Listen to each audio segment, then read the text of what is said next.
Welcome, listener, to Lost and Searching. I'm your host, Seven, and today we're chatting to Maria Petnga-Wallace. Maria is a leader in equity, diversity, and inclusion, and is a consultant. She's had an 18-year career working across legal, tech, and more, all to understand and help other organizations understand how they can bring people together for better results and a more enjoyable place to show up. And today we talk about some challenging things, some things that are not just to do with what we should do better, but also what isn't working very well in the ecosystem, how all of us can be showing up to support others, and how the narrative around these very things may be making them harder than they need to be, maybe making progress or change harder than it needs to be. So this isn't actually a very straightforward conversation. We wanted to get really real today, and so be prepared to get involved in that conversation and for us to be talking about something no one likes to talk about anymore, nuance. So with all of that being said, let's get into it. Welcome to the show.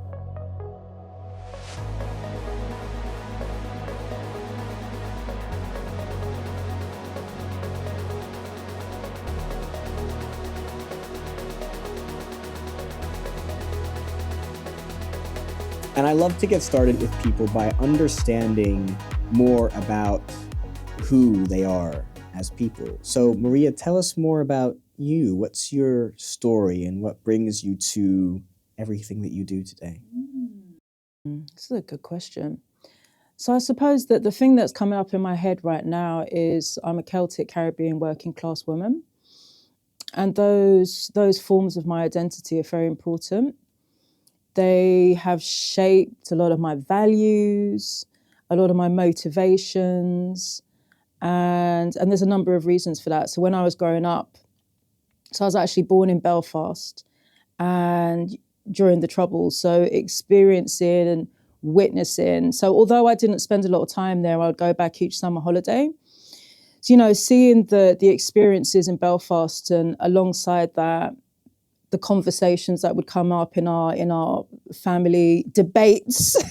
we would have a lot of family dialogue on what was happening in the world. It feels like debates is in air quotes there. Yeah. What's the non-air quotes word? Very heated and frustrated conversations.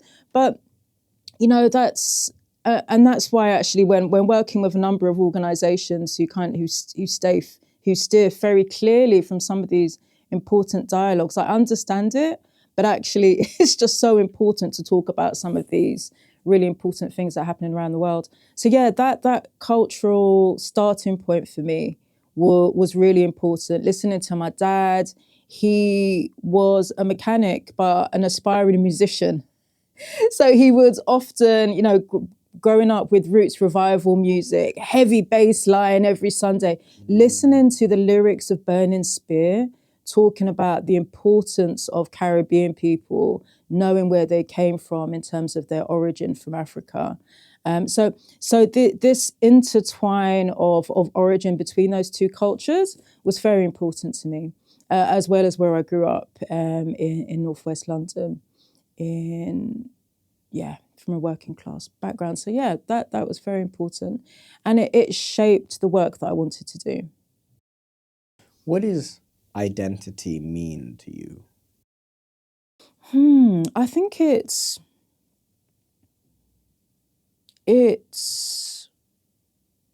very much what I'm talking about there in terms of what I just described. But I suppose how it shows up is it influences so many different things. So it influences the fact that I'm living in Brighton. That was a very big step because in terms of identity, I wanted to know, would there be people like myself in the area or would I be the only one? And my two sons, two young black men, would they feel like they're the only ones? Would there be more of a scrutiny of them when they're walking in the street, when they're going to school, when they're going about their day-to-day business? Am I going to be able to buy plantains, Seven? that's very important. I love it. Am I going to be able to buy plantain? Not so much yam because I can do without yam, but plantain. We've all got our preferences. All-purpose seasoning. You know, am I going to be able to buy these things, or am I going to have to go back to London and, you know, have carry loads of bags? Jump on the train for 75 minutes just to get your stuff. Yeah, absolutely. And allyship is important in terms of, you know, I love part of my pull to Brighton was the queer identity of the area. And although I am not part of that community, seeing that expressed everywhere, because it's through dress codes, it's through walk, it's through music, it's through the poetry, it's through the unconventional approach to life in the area. So all of these factors were very important. And it you know, that sense of belonging is really crucial as well. So, and sometimes there can be conflict because when I go to Belfast, there will obviously be, when I was growing up, there wouldn't be many people who looked like me culturally. I was one of few mixed heritage people. But there was still this sense of connection despite that. And the same in Jamaica. I'm very, you know, I'm very light-skinned. And so there wasn't necessarily that same representation in Jamaica. However, such a connection to the music, the freedom, we were talking about time. There's a much greater looseness of time in Jamaica. And so when I visited, it's the only time that I visited, but I cried when I left because it was just that sense of, wow, I could just let go. I could just be, and I could be me.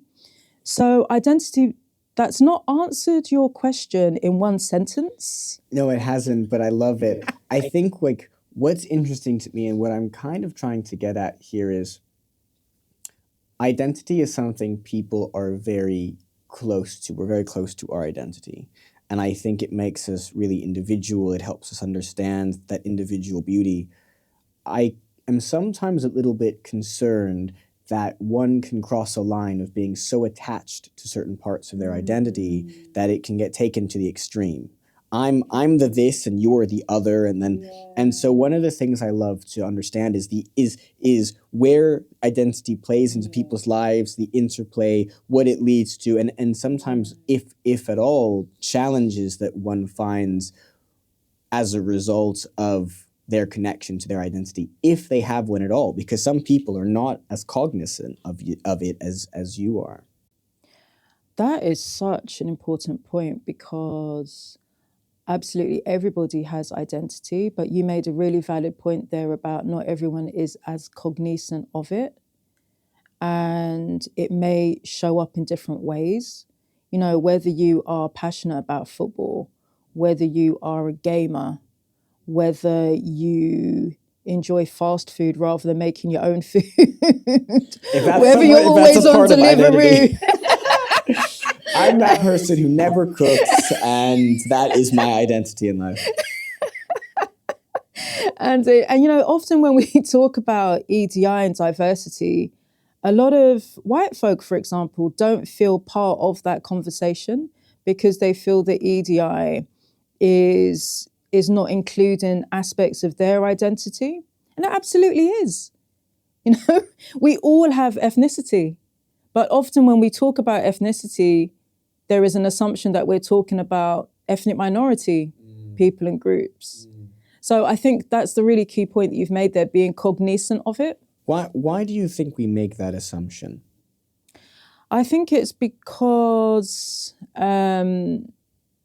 it's seen as, so people from, and I will use my language interchangeably, and my language of preference is actual global majority.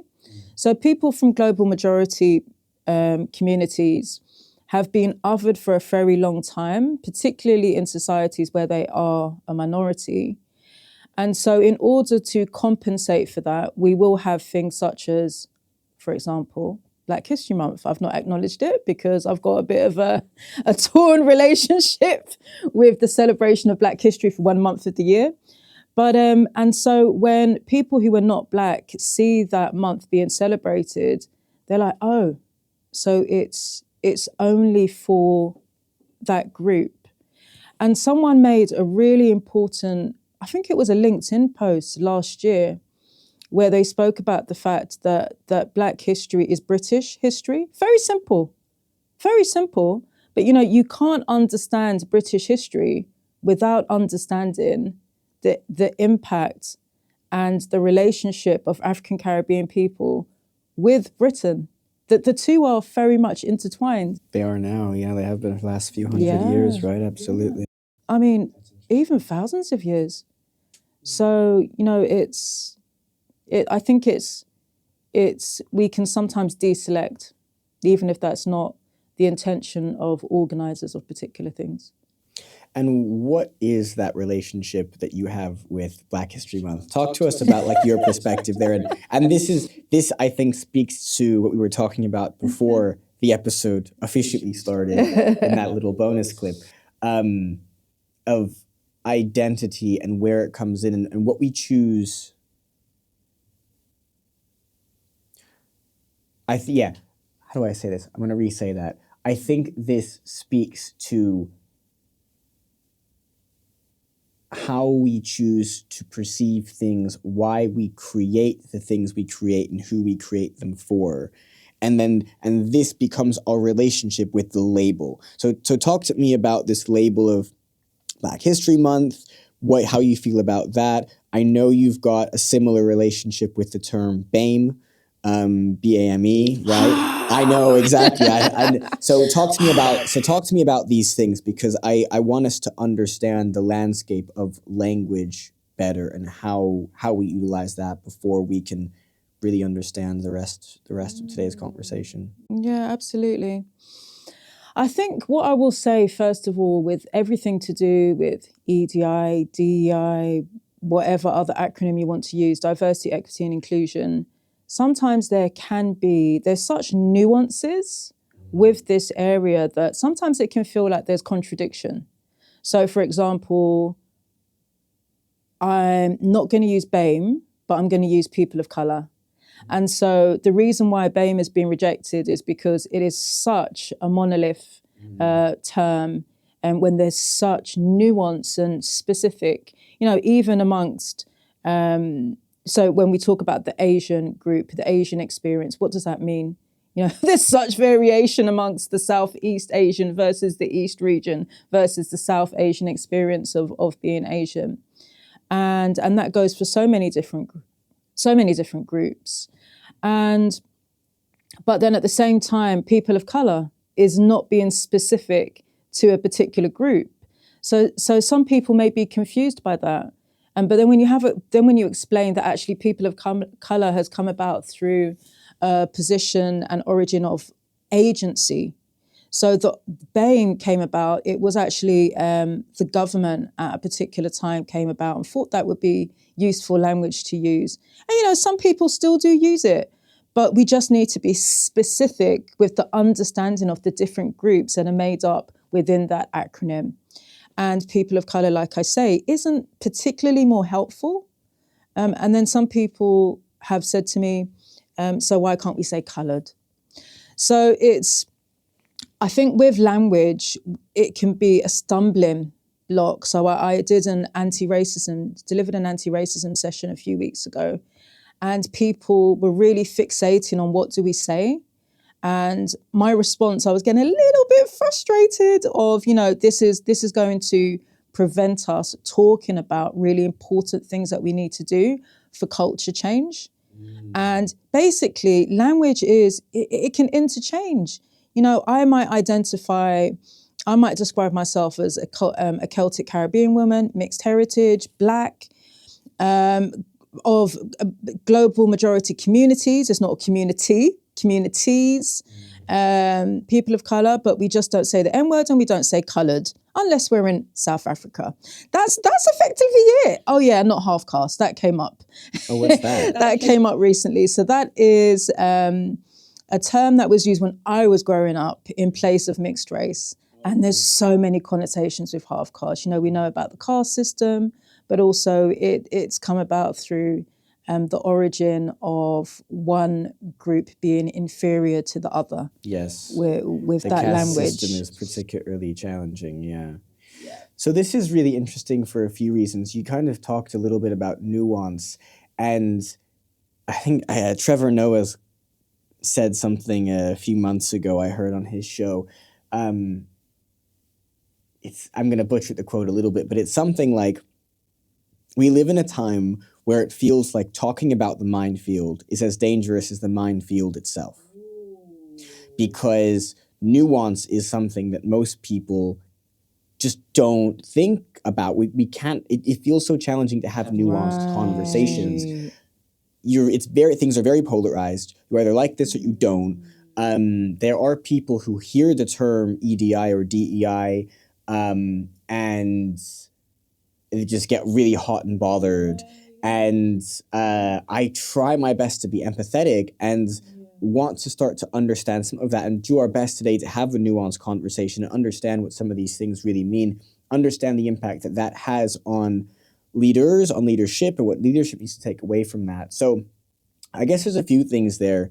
Let's start a little bit with the language thing. So you made an interesting point, which is that you don't want to hyperfixate on language because that gets in the way of the things we really need to be talking about. So can do. So this is really interesting. This is, again, so nuance. So good, you've already caught me out. This is one of these points of nuance that I think is really important because one thing I'm really into is how the brain works and how we can almost hack it to get better, more useful outcomes. Better isn't a great word. Let's say more useful outcomes. And one of the things to understand is that language very directly impacts what our brain thinks about, where it goes, how easily it goes there. And so when trying to understand new things, language can be really important. If someone used a term you really didn't like and they didn't understand why, that's a breakdown in communication. One of my favorite quotes from a guy named Bernard Shaw, and he says, the biggest myth in communication is that communication has taken place. And so I really like us to get specific about language. So walk me through what it really means when we say DEI, EDI. What are we really talking about? So do you mean like to define each of the different terms in the acronym? Whatever or it do you means mean to how you. it means? Oh, I'm going to be really honest, and I'm going to say it doesn't mean much. And that would feel ironic, wouldn't it? Because I'm an EDI lead. I work in EDI. But actually, EDI can look very differently depending on the organization that you're working with. So if we define it, it's diversity, it's equity, it's inclusion. And diversity is the representation. You know, let's have groups of people that look like, is it the country? Is it our client base?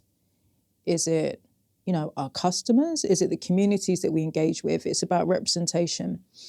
And then equity, some organizations are still dealing with equality, that 1980s term, whereas equity is, you know, understanding the historical context for why some groups will be disadvantaged and redesigning your policies, your practices, your organization, hopefully in respect of that.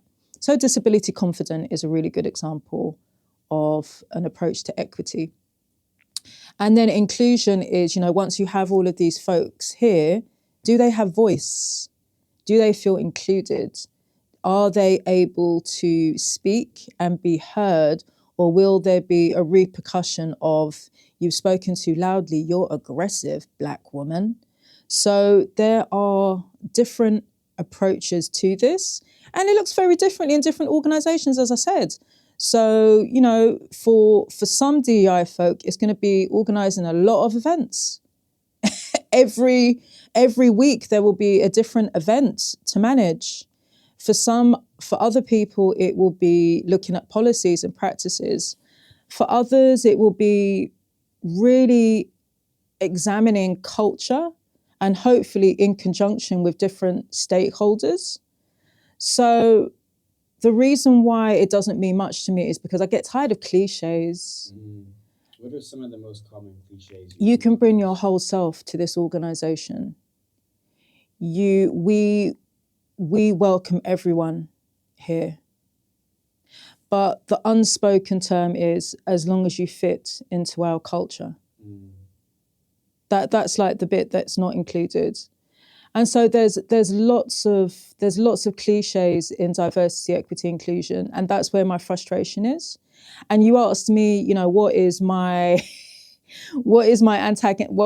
difficulty with Black History Month? And I think just like International Women's Day, which is now a month, Women's History Month, and other awareness. Now, let me start off by saying they can be very important for creating awareness, absolutely.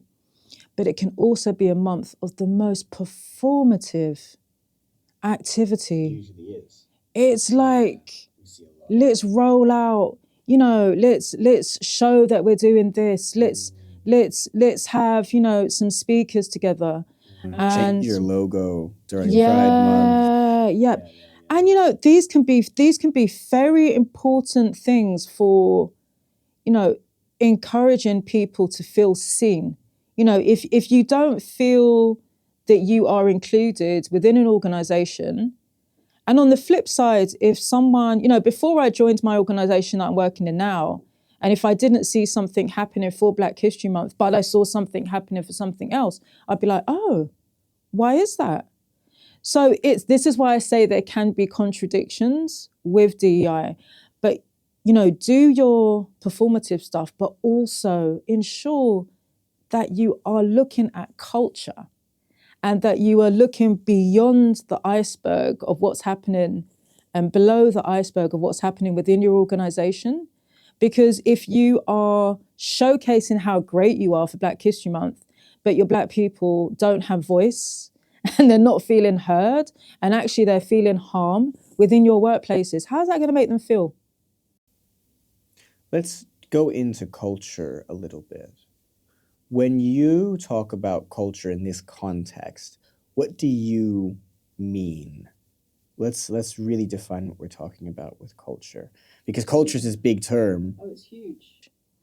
It's absolutely huge, and I'm glad you've asked that. So I'm really interested in cultural intelligence, and when I talk about cultural intelligence with some of the sessions that I deliver, that's one of the things that we talk about. In that, how are we defining culture for the purpose of these sessions? And I start off by saying our starting point is national culture, because that's a really important influencer. So I may be Celtic Caribbean, but actually how we do things on a national basis will influence how I work and how I communicate, as well as my individual forms of identity. So that's a really important influencer. And then the other is organizational culture. So, I've worked in the legal sector, and I've worked in adtech, and I've worked in tech. And all of these have very different organizational cultures. Very different companies. Very different. Very different. Sectors, industries. Yeah, in how culture shows up for them. And then the center of all of that is our own culture in terms of, as we spoke about, identity. What is our own culture, our own forms of identity, and how does that influence those other aspects that we spoke about in terms of the organizational culture and national? So that's kind of how I break it down for myself. I love talking about culture, and almost no one that I ever talk to thinks this is interesting as I do, because cultural intelligence, CI, something I learned about when I was 19 in my 1 year of university before I dropped out. And it was interesting because at the time I was exploring developing a tool which we called a certain type of quotient off the back of IQ, EQ, and then I learned about this thing called CQ, sorry, not CI, CQ, and was just really fascinated by the fact that we could measure cultural intelligence, but not measure in a super linear way, measure in a similar way to understanding EQ, emotional intelligence, with the specific lens that one's culture influences so much about them, often without us knowing. So it's unconscious stuff, a bit like how identity might influence us totally unconsciously until we are at least aware of some of the aspects of it. And like examples of why I find it really interesting might be going from one country to another, you need to be aware of that country's culture. Being American, I can speak on behalf of Americans. A lot of Americans expect the world to adapt to us. American businesses try to copy and paste what works over there into other places and then go, why isn't it working? And there's no understanding of how business is done locally or things like that. And similarly, that can happen within organizations. So every country has its culture, but every group has a culture. So an organization has a culture. A family has a culture. Each individual relationship arguably has its own culture. Anything that is more than one person has a set of norms, and that's all that a culture really is. These are the norms that we follow and how we show up, most of it unspoken. So my group of friends, me and my close group of friends, we will have a culture that is different to you and your close group of friends. We all have our own little micro cultures. Organizations have microcultures within them, right? Teams, one team has a microculture and operates very differently to that team, and it's based on who shows up in that team and how they show up. So that's all these things are, but as a result, trying to influence them can feel a little bit silly, almost, right? It's like, this is bigger than me, unless it's one of those microcultures that isn't. So I think there's a question in here of how do we show up basically anywhere that isn't our own house and our own microculture? How do we, what should I be doing when I walk into an office or going to a different country or going into someone else's group of friends so that I'm more culturally intelligent? Oh, you're asking me? Yeah, absolutely. You're the expert. What should I be doing? I think what you described there is so important, and there's two parts to what you said. Actually, I think there's the guidelines, there's the measure, and then there's the fact that there's micro behaviors within small groups. So can you imagine? So when we say, for example, Brazilians are often late, for example, we know that's Brazil's like one of the largest countries in the whole world. So we know it can't be every Brazilian, but it's a starting point. And I think that's played out with the example that you just gave, in terms of there can be national starting points, and that's the thing with CQ. So it's about, understanding what our motivation is, then it's our knowledge, and so that's the cultural awareness. And often people think, and they equate cultural awareness with cultural intelligence. But cultural intelligence has the added elements of, what is our strategy? What is our action? What are we going to do differently with this knowledge that we have? So we can have this as a starting point of, for example, people within some East Asian businesses, for example, will prefer a high context or may have a more indirect way of communicating. So we need to appreciate that when they are engaging with those in the US, for example, who may have a much more direct way of communicating. So having these kind of national understandings is a really helpful starting point, but there will be so many nuances. So it's learning from that and adapting, and then it's this continuous cycle. What can we learn? And there will be mistakes, and that's fine as long as we learn from those mistakes. And I think what's really interesting about cultural intelligence is it can be a nice gateway and an understanding to exploring conversations that people may find more tricky. For example, the impact of colonialism in some of the countries that we're engaging with. If we're wanting to understand the context of, in Cape Town, for example, what is the experience of Black colleagues within a Cape Town business, we can't understand their experience of culture. We can't be culturally intelligent if we don't understand the backdrop of apartheid and colonialism. And we can think of lots of other examples. For example, Nigeria, 4 times the population of the UK. And then the 3 main ethnic groups, Yoruba, Igbo, Hausa, and then many more ethnic groups. This is a country that we are already interacting with. So to understand those nuances of culture is going to be really important.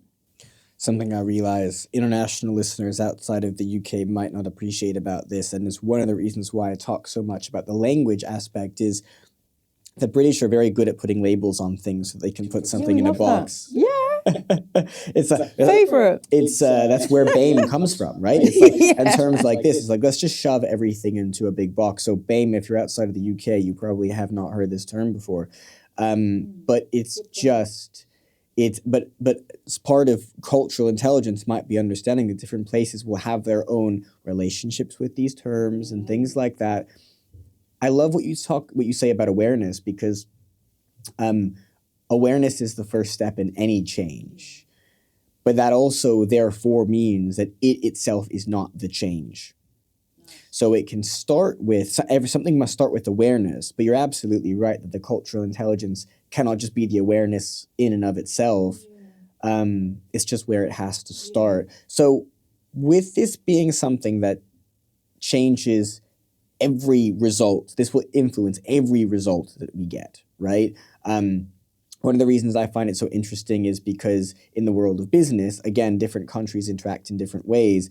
I've worked a lot around the startup ecosystem, and we often, in Europe, and especially the UK, we're like, how can we catch up to America? And in my head, I'm like, well, we don't have a culture that's going to allow us to realistically compete with the way our global economy is currently structured. So are we actually starting the entire conversation off on the wrong foot? And almost no one ever seems to pick this up. So I'm wondering if I'm just like going crazy by talking about it. But one of the reasons might be because it's so big. I mean, talk to me about why do you think cultural intelligence isn't often appreciated? Why does it get ignored? Is it just because of the awareness? Is it because it's so much? Is it something else? Because everyone should speak English and everyone should work in the way that we do. They should adapt to the way that we work. So why do we need to be culturally intelligent? And I think I am being, I'm being facetious there. But, that is, so even when we talk about, what I love about cultural intelligence is these different cultural values. Don't get me wrong, there are limitations, the origin from Hofstede, it is problematic in terms of some of its origins, which is why we need to bring aspects such as colonialism into it. But what I love is, for example, collectivism and individualism. Being versus doing. It's power distance. So often leaders will talk to me and say, Maria, I've walked into a room and I've asked, because I'm very approachable, and I've asked the group of colleagues, what are their thoughts? And I've been met with silence. Power distance. People who respond to a hierarchical approach, and some of the countries and some of the groups and some of the organizations that we're dealing with will have a high regard for higher power distance and will be intimidated when someone of a very high seniority speaks to them directly. So we need to understand why this is and adapt our approach. But often within the UK, and I would say the US as well, we kind of expect other teams, particularly if we're headquartered in those countries, to work in the way that we do.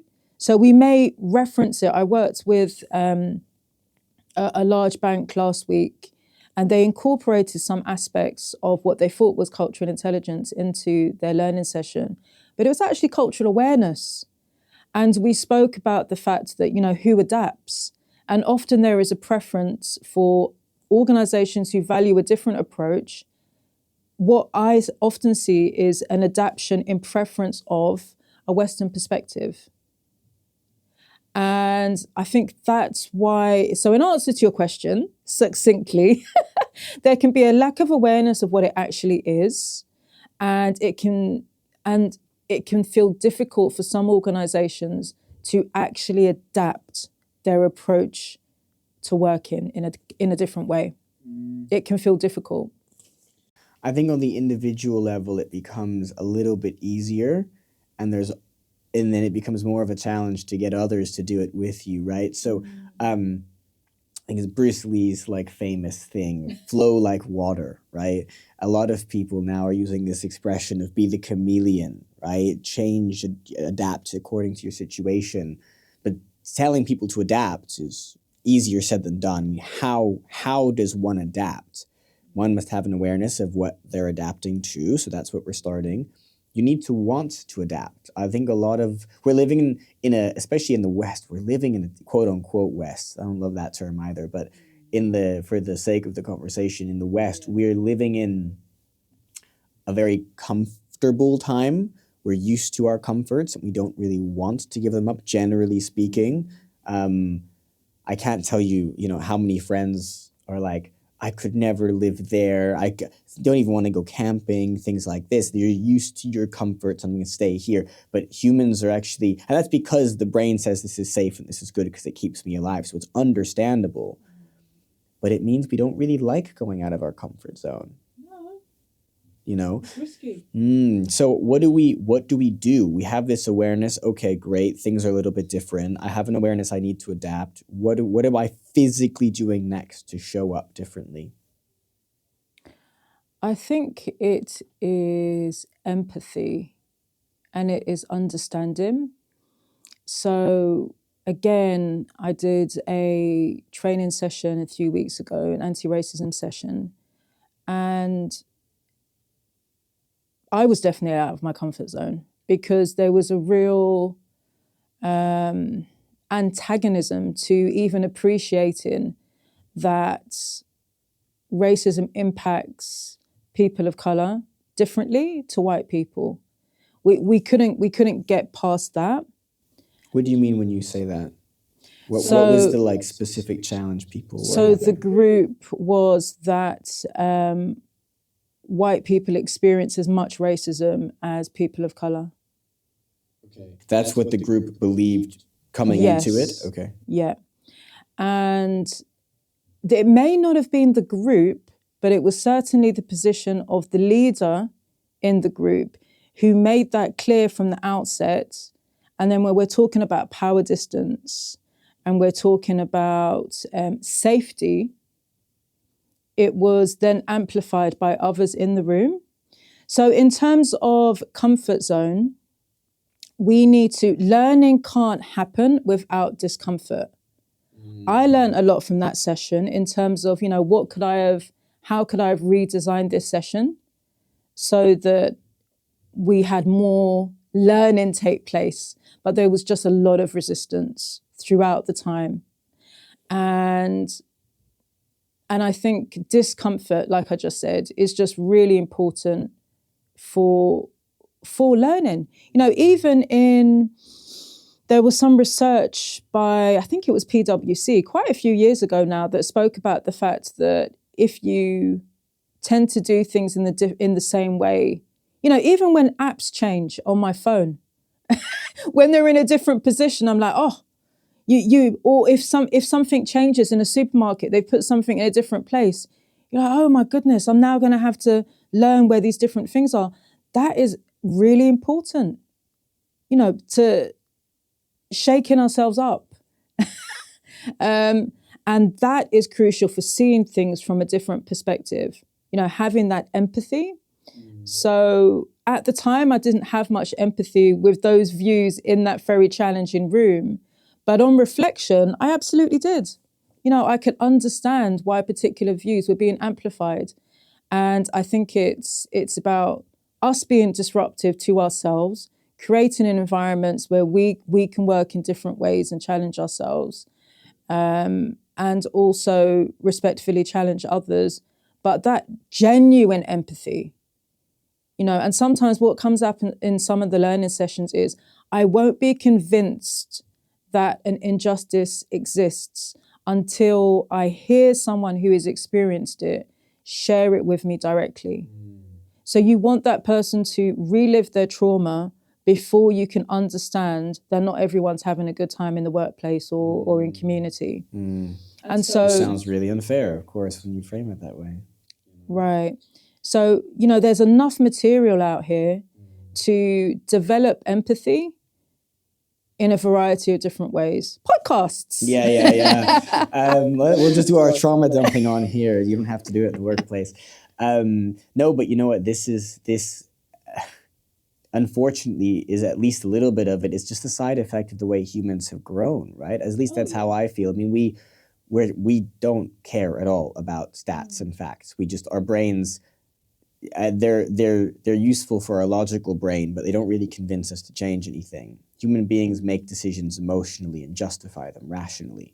So we need to almost hear that trauma so we feel the empathy and we get the story, because then we can put ourselves, at least to some extent, in someone else's shoes. Whereas just hearing, let's say, the discrepancy, so working a lot with founders, often I'm hearing, and having worked with underrepresented founders, I'm hearing, how much percentage less likely that a Black founder is to raise from VC relative, proportional to the population or whatever. And all these stats, and they were kind of generated because people who didn't want to acknowledge that there were challenges in the ecosystem were like, well, you don't actually know there's challenges in the ecosystem. So a few people went out and found the stats, and that helped counter those dismissive, quote unquote, arguments.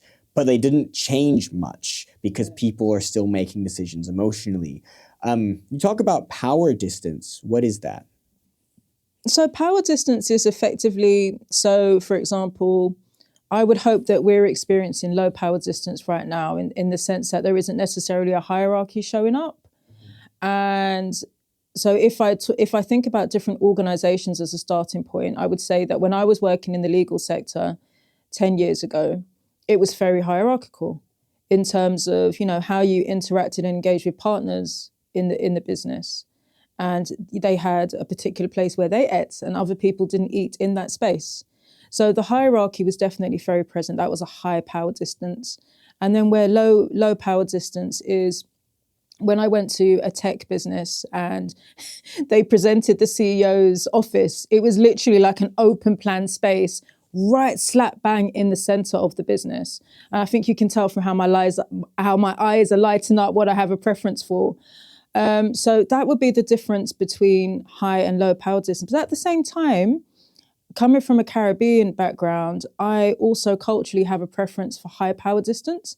And so it does take a while. And what I mean by that is, I would always still call my aunties Auntie Jean, Auntie Mamie. And I will have a very high regard and respect for elders, and probably not going to talk back to them. That would not be a wise move.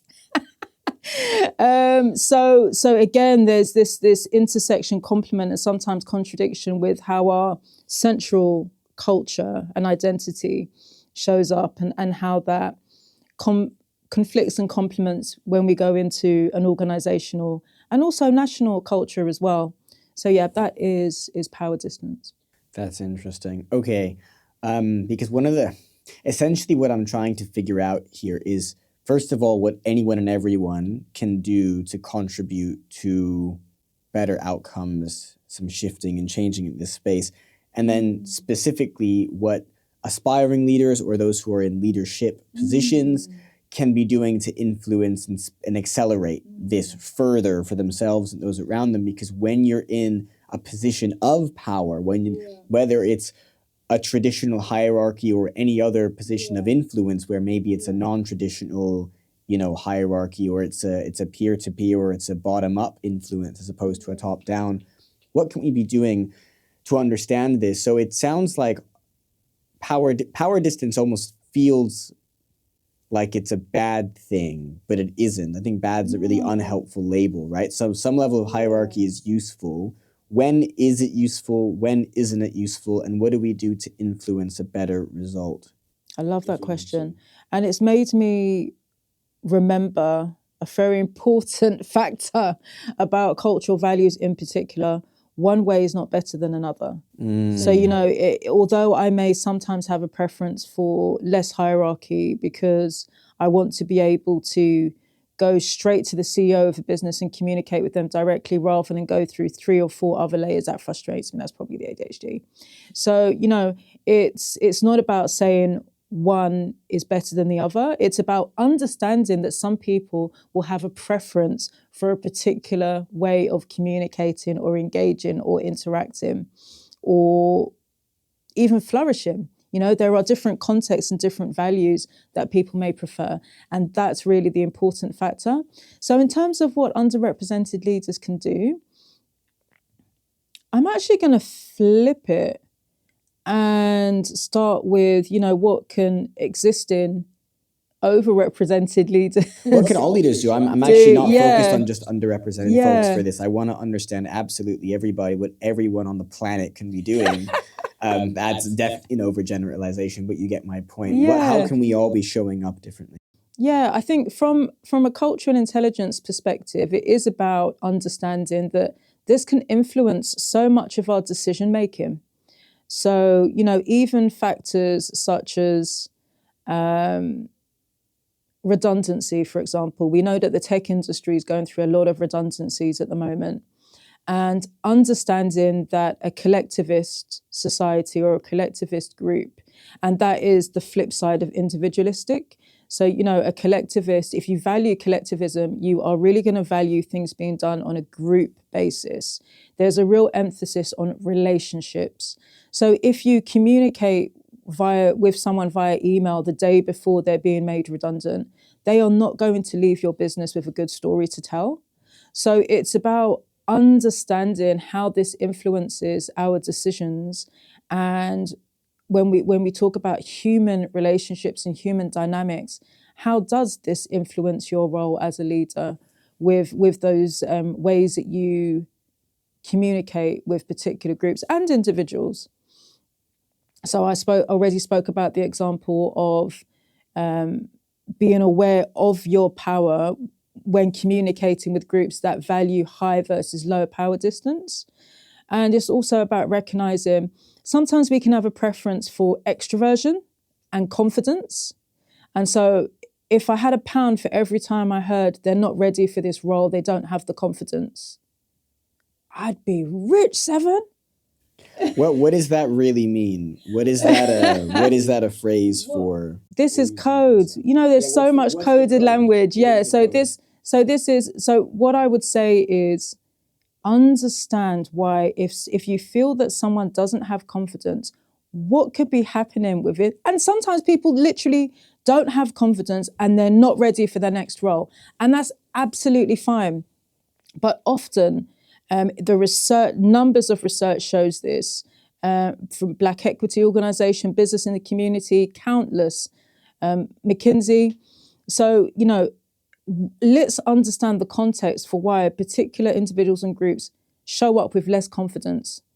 It can be a series of different microaggressions that they're experiencing, or so much code switching that they have to do once they're through the door. They're just literally exhausted. So let's understand some of the context for that. And, you can send them on a mentoring program or a development program. But if you're not understanding the context of an organizational dynamic, which could be impacting on those behaviors, then, you're going to be losing a lot of talent. You're not going to be having engaged talent within your businesses. So that's really important to understand as a leader. Okay, so if we had to break this down as a process, step 1 is really roughly awareness. Step 2 sounds like the mindset and or desire to have a different or more useful outcome. And step 3 sounds like starting to really diagnose people's individual challenges. Maybe diagnose is the wrong word, but really break down and understand, give them what they as an individual need. That's the part where things start to become challenging for some individuals, because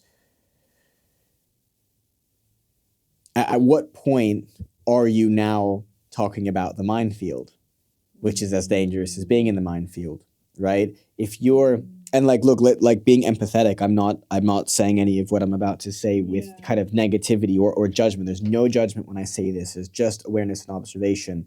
If you are maybe a little bit less, or identify as being a little bit less emotionally intelligent, and you're an older white man, and you've got a younger, let's just say for now, for the use of language, underrepresented, person in your team or your company, and you feel like they don't have that confidence, and you don't know what to do about it. You don't know how to give them that, what they need. You don't know what to change or how to change it, and maybe they don't know either. Right? They might, because people sometimes they respond unconsciously to an environment. They know that it doesn't work for them. They know that the situation might be holding them back, and they might not be sure why. They just know that they feel the way they do, and so there's a genuine sense of being lost there. How does one navigate that sense of just genuinely not knowing, wanting a different result, and not knowing what to do about it? Because what I don't want people to feel is judged or wrong or whatever for being in that situation, because then people get defensive, and that doesn't help you create an action. So when someone's in that kind of situation, what should they be doing? Yeah, it's a really good question, and it is about understanding. So you made a really good point there, your third point about understanding the individual experiences. So, often we can talk about microaggressions, but we don't often talk about microaffirmations. And I think microaffirmations are the behaviors that make someone feel included. And I think if you are that leader, being aware of where in and out groups may be forming. So, where do people feel comfortable? But I would say the first starting point is just say hello to everyone in your team, because sometimes without realizing, you may be saying hello to the people that you have a particular affinity with, and get to know each member in your team. Just have those informal coffees. A senior leader did exactly that, reached out to me and said, Maria, it'd be great to hear more about the work you're doing. Why don't we head to the pub? And I'm going to be honest, I didn't feel confident enough to say to them, I hate pubs. Yeah, I don't like it. I don't like them either. My first thought in my head was, I don't drink, actually. So I mean, I could have had an orange juice, probably an apple juice, but I don't, definitely not a rum, because I just don't know how that conversation would have developed. But it's like, yeah, so, being aware of the different places in which people feel comfortable, and it can be the nuances, like you said, where I think this is a theme that's coming up in this conversation about nuances and the relationship between emotional intelligence and CQ. But it's just reaching out to people, getting to know them on a one-to-one basis, understanding where they feel comfortable. The fact that some people, and this is a very prescriptive thing, may not like an open plan office, and some people may. So it's just about getting to know them, going back to what we did at Colour and Tech, understanding the different ways that people work most effectively.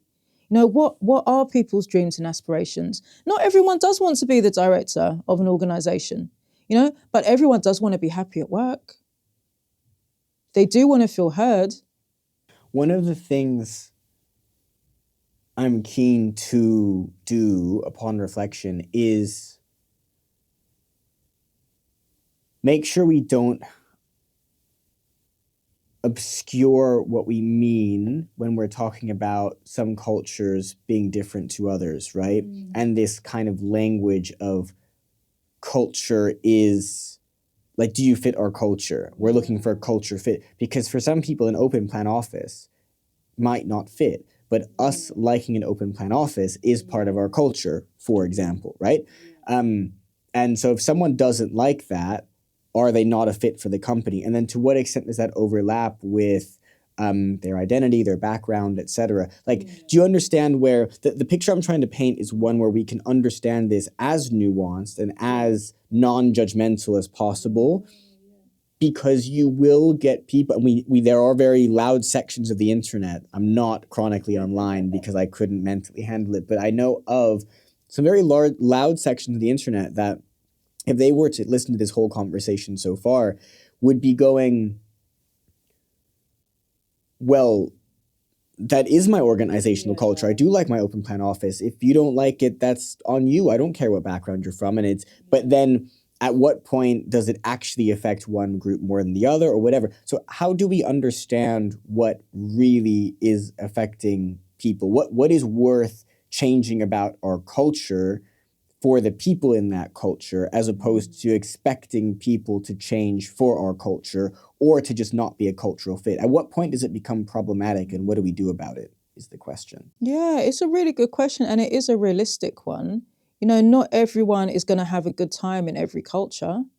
So, you know, there's people who may be working in tech who aren't going to enjoy the legal environment that I was in 10 years ago.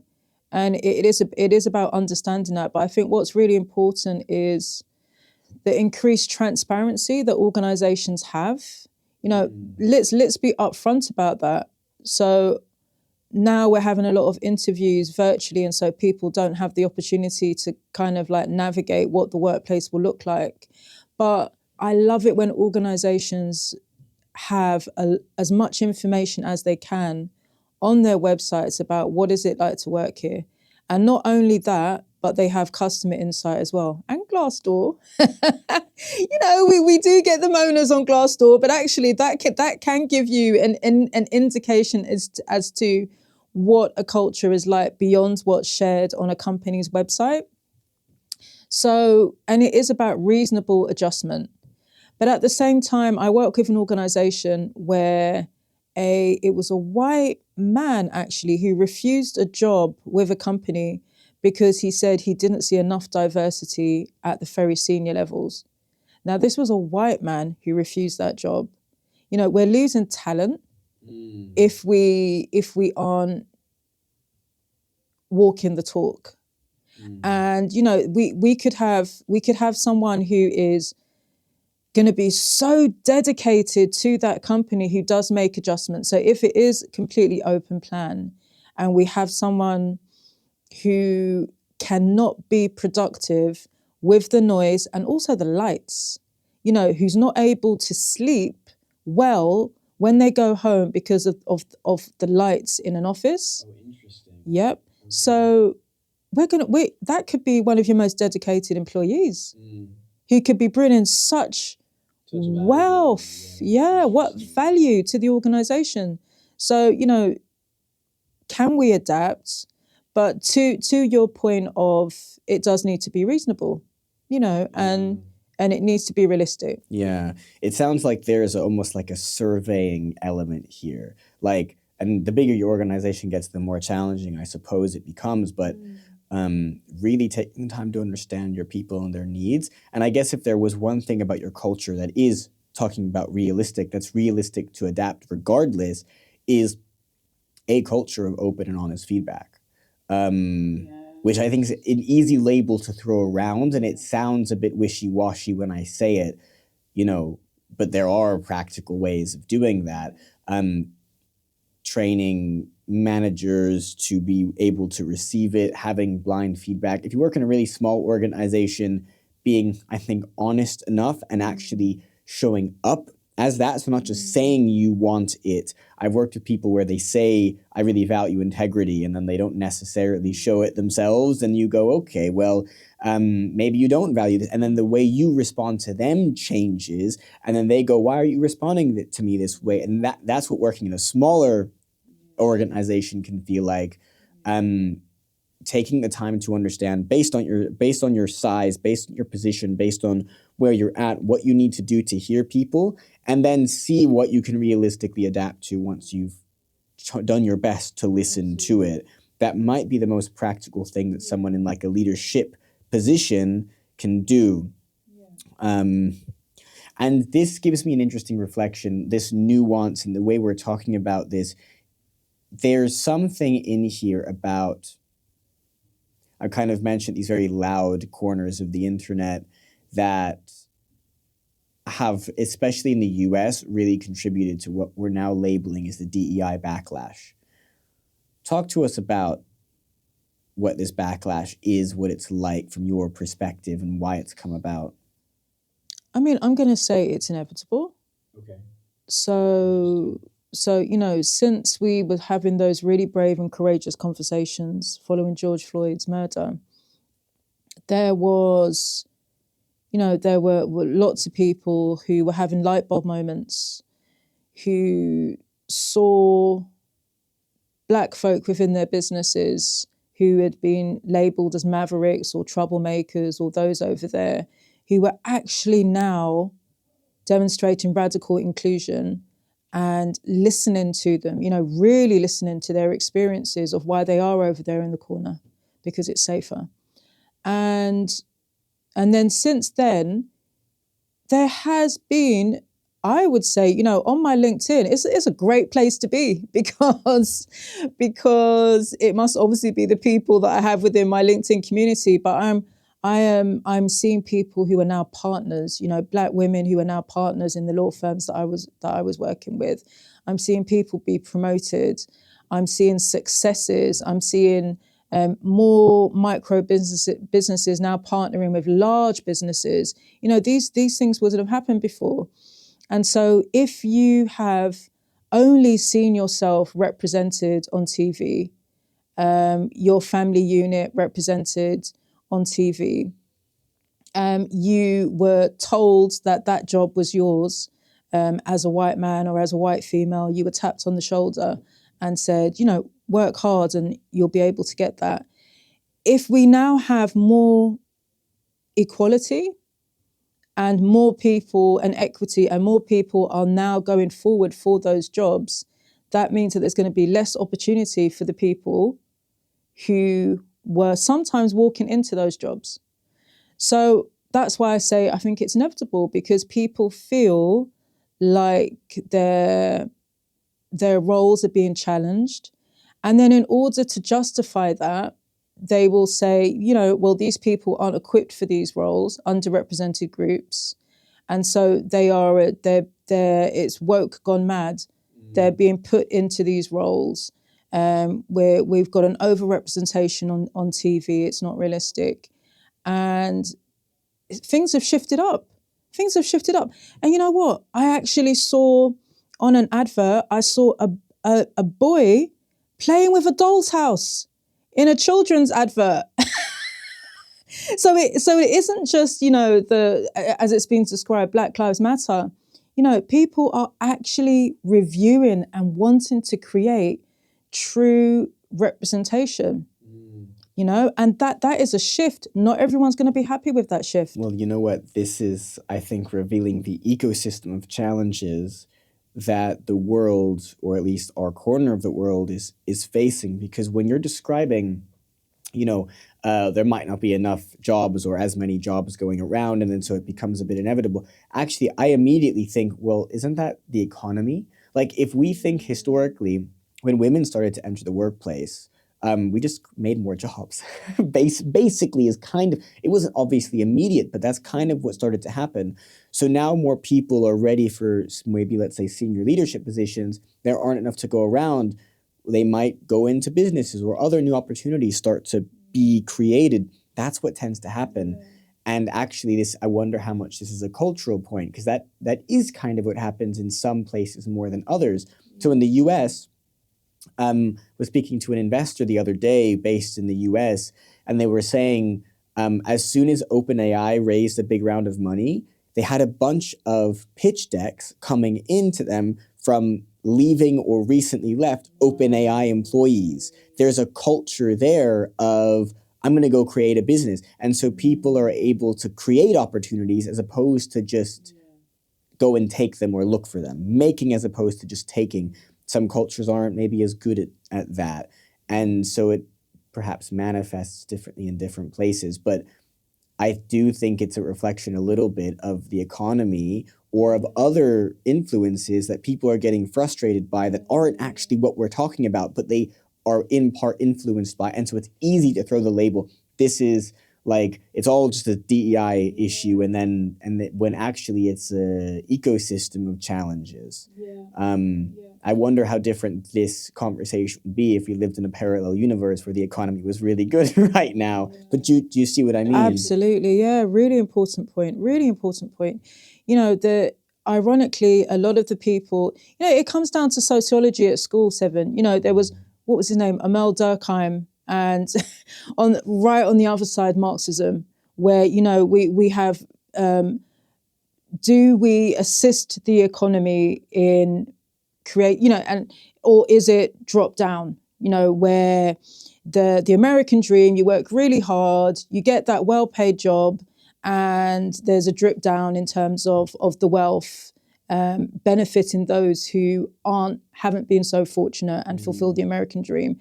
And, you know, so there is a meritocracy myth. And for some people, if you mess with what they think is a meritocracy, they think that it's not, that these are not genuine appointments that are being made. Such a good point, actually. And I think we are always going to have this dichotomy of opinion. It's inevitable, even to the extent where now when we think about evidence, so that is there is a whole movement where evidence is being completely ripped apart. So the McKinsey review that, you know, has been produced year after year after year, proving that diverse teams have better outcome. And, you know, there's now a movement of that's not valid evidence for diversity. But we know that if our voice feels heard within a group environment, if we have different opinions, that we will be happier. Well, most of us. So we don't even need the McKinsey reports to prove the benefit of diversity. But I think evidence and the ridicule of so-called evidence I'm finding that really interesting. Yeah. Well, you know what? I think it's like, again, we make decisions emotionally and justify them rationally. So it's easy to say, well, I don't like this, and I'm going to find what to me feels or sounds like a logical reason as to why I feel that way. Yeah. I guess the thing about that evidence is, by using it and being so attached to it, we're moving further away from the really simple thought process, which is take random person X, whoever they are, if they could tell a story about a time where they changed the direction of a team or a product or a company by saying something, by going after an idea, by creating a thing. Now imagine that didn't happen because you felt like you couldn't. It's that simple. Okay, cool, I couldn't do it. I'd be living in a parallel universe where I didn't have success, money, promotion, whatever it is. So it's an easy thought experiment to do that I think we're a little bit I don't know if afraid to do. One of the things I think is important for us to cover as we start to wrap up the conversation today is understanding some of those situations, talking about different types of organization that have gotten more of the DEI backlash. So one of the reasons why I wanted to start this off by so deeply understanding language and the meaning of the words and the terms is because something I noticed is that the term DEI gets thrown around a lot. And as soon as you start to throw something around as a blanket term, it starts to lose a lot of its meaning. Yeah. But if you're still attached to the meaning of that, you think you're talking about the thing, when you talking about it and me talking about it might be two different things. We think we're both talking about this cup in the middle of the room that's between us, but actually you might see the cup as being one color, I might see it as being a different color, but we don't even realize we're seeing it differently. So I'll give you an example of what I mean. A somewhat heavier example, but thinking about the recent assassination attempt on Donald Trump a couple of months ago now. One of the arguments brought up was that and so this is me being very blunt, this isn't necessarily me representing my opinions or whatever. Are we going to get shut down, One of them, maybe. One of the opinions brought up was that some of the failing was on the team around him. So remember, this is a high pressure environment, not just high pressure. Pressure is the wrong word. This is an environment that is physically demanding to life. And so the job of the Secret Service around him, regardless of what you think about Trump or whatever, this is just on paper what their job is. You throw yourself in front of him, you take the bullet for him. And there were people online kind of coming out of like, well, his team looked very diverse because of DEI. Some of those people were women. Because some of these women were smaller frame, for example, they couldn't physically cover him. They couldn't, like, your job is to pick him up and move him physically if you have to. You can't do that. Why does the team look the way it does? Because DEI was one of the arguments I heard being circled. And it isn't 100% false from the evidence I was listening to, because what ended up happening was these, like the Secret Service and these organizations, put in place DEI quotients, specifically quotients for amount of women that they wanted to bring on board and have on the team. They lowered their entry requirements for those women. So, for example, you don't have to be able to lift as much or to run or like have as much whatever physical requirements, because there's an acknowledgement that women might not be as physically able as the men on average to do the lifting or whatever. So to meet these quotients, they changed the requirements. And the backlash was kind of like, it's not that anyone cares about if women are there. It's at the end of the day, you need to do the job. Can you do the job or not? And if the answer is no, unless we lower the requirements for you, is that what we should be doing? And that's kind of it. Now, in my mind, that is situation A, and it's very different from the situation B that we've been talking about, which is knowledge workers, right? And that might be different from another situation. And one of my challenges with this whole space and this kind of conversation, this narrative, is that we're using the same term, DEI, for all of these different situations. And as a result, it gets thrown around and standards in one place slip, and in another, they're not good enough. And if I don't like in my company working out of my tech startup working out of a WeWork, if it feels too hard to think about DEI, I can just point to this other time when DEI sounds logically stupid. And if I'm over here and I like DEI, I can just point to the tech startup where actually it was a good thing. But over here, it was actually more of a physical requirements thing or whatever. Does that make sense? It's like I'm getting almost frustrated hearing this conversation where these terms get thrown around to the point where it's not helpful anymore. Do we not need a world where we actually have different measurements for different requirements? Like how do you take all of these kind of examples I've thrown at you? What's going through your mind? And do you think there are solutions to this, or do you think I'm just going crazy? I think it's a really interesting point. I'm not sure if I'm going to actually answer the question, I'll be honest with you. But as you were talking, I was thinking about when police officers used to be had to be a particular height, and when firefighters had to have particular physical requirements as well. And, you know, with firefighting, we now have equipment that can enable you to reach particular places that may have been a challenge before. With police officers, I saw a very short male police officer the other day, but the hat makes him look taller. But, you know, but so there can be, and then in the sector that you spoke about, that's only one part of the Secret Service, absolutely. Secret Service. That's just the part there that's are lots assigned of other for parts, that. yeah. That's a good and there point. are some tall built women as well. Absolutely. So I think that's where my mind was going as you were talking. But the other thing that I was thinking about as well, when you were talking about how DEI looks differently for different organizations, absolutely. So something we haven't really spoken about and something I'm really passionate about is evidence-based, taking an evidence-based approach.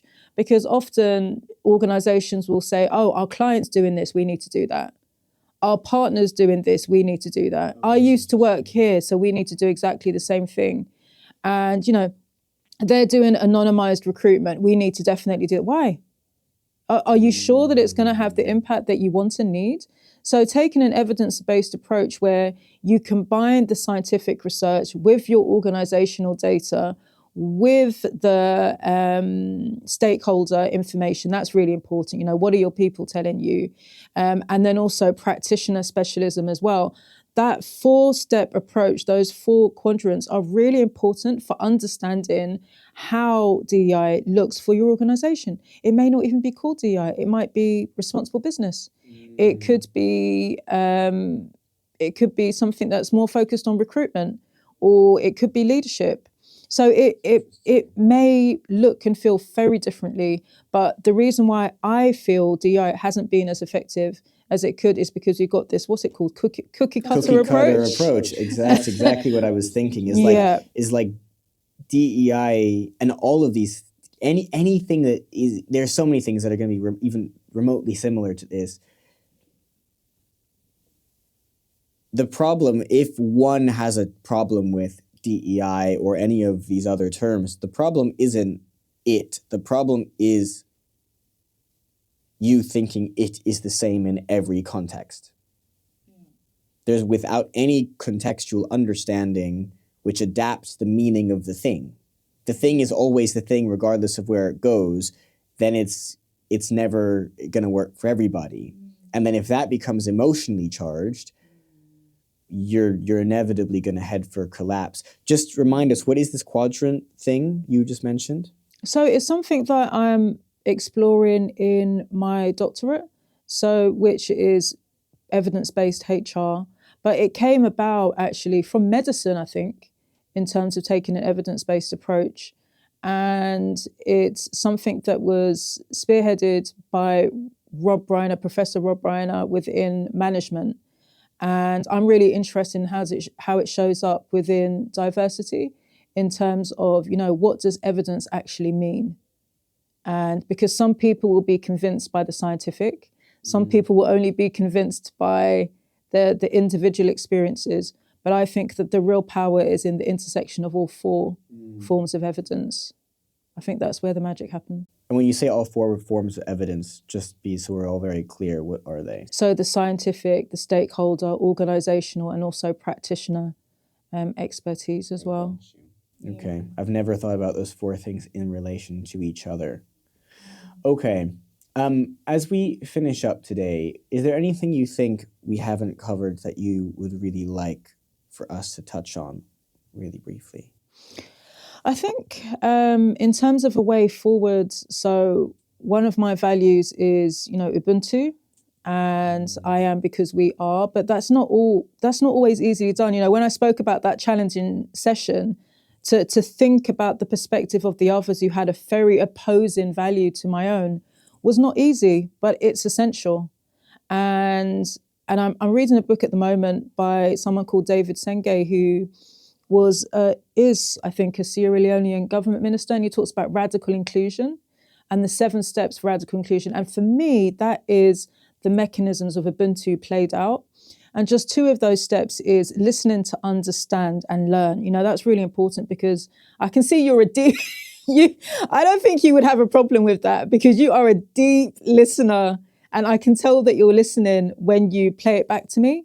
But some people literally, they are listening, but they're not understanding and they're not learning. And also building coalition.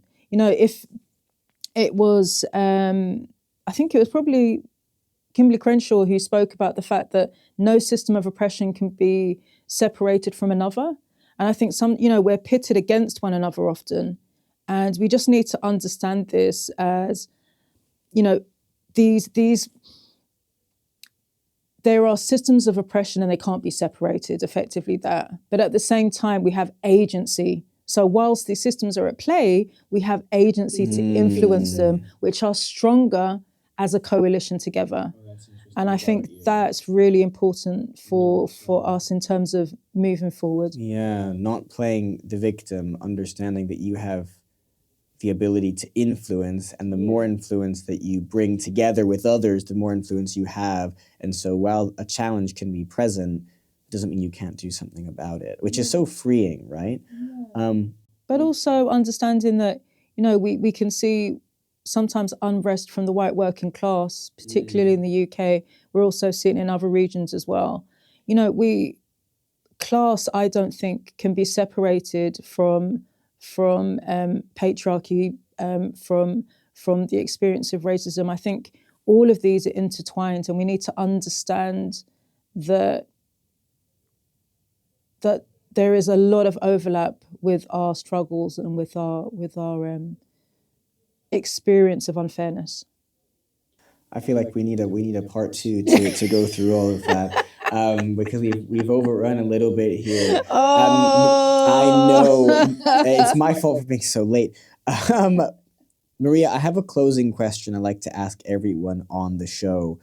The show is called Lost and Searching. And so I'd love to know, are there any answers in life you are still searching for?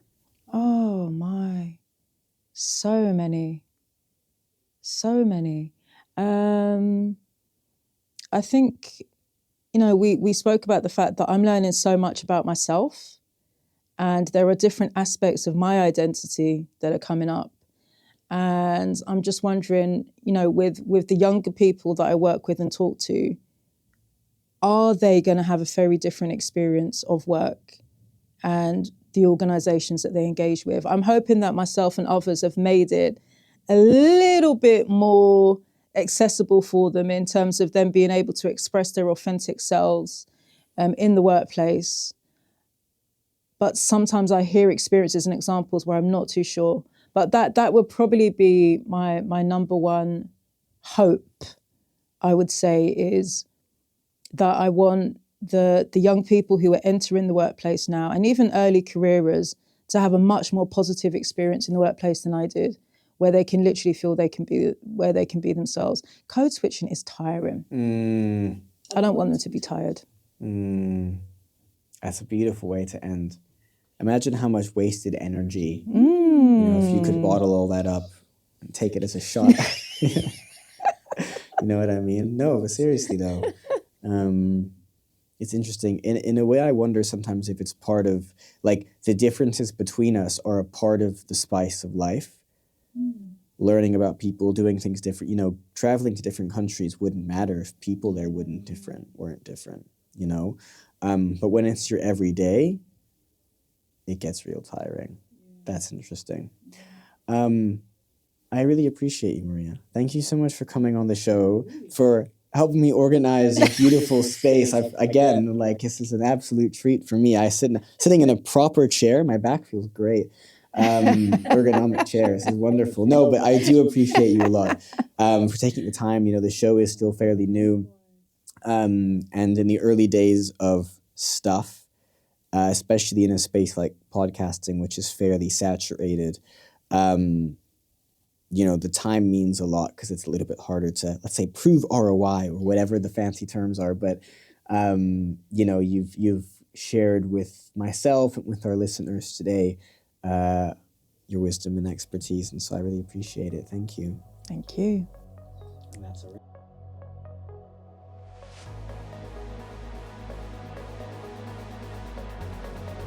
Hey everyone, I hope you enjoyed the show so far. I just wanted to take one quick sec to ask you for a huge favor. If you've been appreciating the show, the guests, the lessons, the journey we've been on, then the best way you can help out, to help me and help everybody else listening to this, is to subscribe to the show wherever you are. YouTube, Spotify, or wherever else you're watching the show, hit the subscribe or follow or whatever other button and all the bells and icons, whatever else you're happy to keep up to date with the show, hear about new episodes as soon as they launch, and help us to grow and reach more people. I know you've heard this before, but it's because it really does help. It really would help out and makes the world of difference to me. So thank you in advance, and honestly, I really appreciate you. And one final quick note here, I wanted to draw your attention to my free weekly newsletter discussing a variety of topics to do with leadership development and discovery over on Substack. I'm always so humbled by all of the kind words of support I've received over the years from people reading my newsletters about how interesting or helpful that they've been. So if you want that extra hit of thought-provoking conversation once a week, then you can find that in the show notes down below. Thank you so much. I really appreciate it. And let's get it.